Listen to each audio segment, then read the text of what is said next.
राज्यसभेसाठी महाविकास आघाडीत मोठी चुरस पाहायला मिळत होती. राज्यसभेचा अर्ज दाखल करण्यासाठी फक्त एक दिवस बाकी असताना शरद पवारांना राज्यसभेवर पाठवण्याचा निर्णय महाविकास आघाडीने घेतला होता. आता या एका निर्णयानंतर आदित्य ठाकरेंच्या मनात अजूनही त्या निर्णयाची सहल कायम असल्याचं दिसून येत आहे.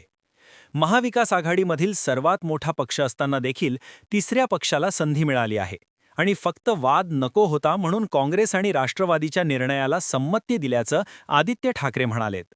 नेमका हा विषय काय आहे हेच आपण या व्हिडिओच्या माध्यमातून जाणून घेऊया. दरम्यान तुम्ही चॅनलवर नवीन आला आहे तर लगेच सबस्क्राईब करा युनिक कट्टा.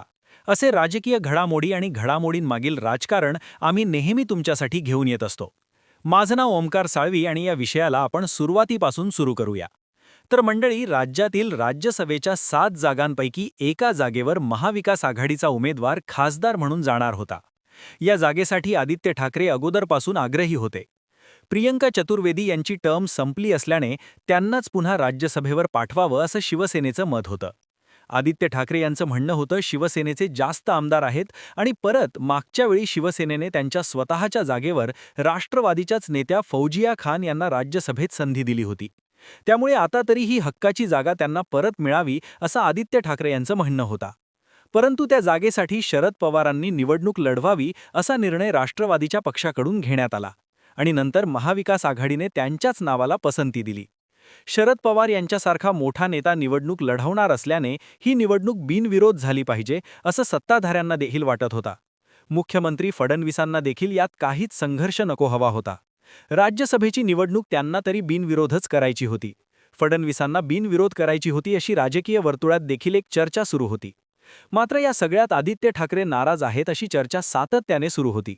आणि अखेर माध्यमांशी बोलताना आदित्य ठाकरे यांनी म्हटलंय, शिवसेना उद्धव ठाकरे पक्षाला आत्ताची संधी गेल्यानंतर कदाचित 2028 पर्यंत पुन्हा संधी मिळणार नाहीये. कारण महाविकास आघाडीमध्ये आम्ही काही नियम पाळत होतो, त्यानुसार सर्वात मोठ्या पक्षाला पहिली संधी मिळायची. आता सर्वात जास्त आमदार असलेला पक्ष आमचा आहे, पण आता संधी तिसऱ्या नंबरच्या पक्षाला मिळालेली आहे, म्हणजे शरद पवार यांच्या पक्षाला संधी मिळालेली आहे. आदित्य ठाकरे म्हणालेत की आत्ताची संधी गेली, यानंतर 2028 काँग्रेस दावा करू शकते. आमच्यातीलही काही इच्छुक असणार आहेत, मग ते देखील दावा करतील. या सगळ्या गोंधळामध्ये मतांचा कोटा हा जास्त वाढत असल्याचं दिसतंय. त्यामुळे मी जे काही सांगत होतो ते निस्वार्थीपणे सांगत होतो. ती भूमिका माझ्या पक्षासाठी होती. तर मंडळी, आता तुम्हाला या सगळ्यावर काय वाटतं? शरद पवार यांची तर बिनविरोध निवडणूक आता राज्यसभेवर झालेली आहे.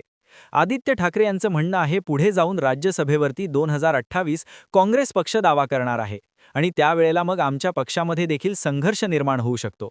तुम्हाला यावर काय वाटतं? तुमचं मत देखील आम्हाला कमेंटमध्ये सांगा. जो निर्णय झालाय तो योग्य आहे का हे आम्हाला तुम्ही कमेंटमध्ये सांगा. आणि असेच माहितीपूर्ण आणि राजकीय व्हिडिओ सर्वात अगोदर